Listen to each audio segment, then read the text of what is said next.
8, we're going to write the expression in radical form. Just letting you know that the way we go about this is that the radical here has a value. The number is defaulted to the 2.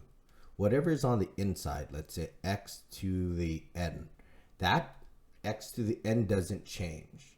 What happens is that that radical becomes the fraction itself.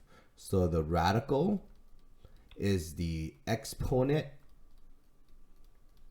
bottom fraction, okay? So here, for this one, it is really a square root, so it is a radical 2. So we have x to the 2, that doesn't change, then that radical 2 is divided by 2 for the exponent. 2 over 2 becomes just 1, so we can just write that as just x. Next, we have the x squared. The radical is a cube root, so it's a radical 3 here. That is the same thing as dividing by 3 for the exponent. There you go. The next one, we have a 2 here.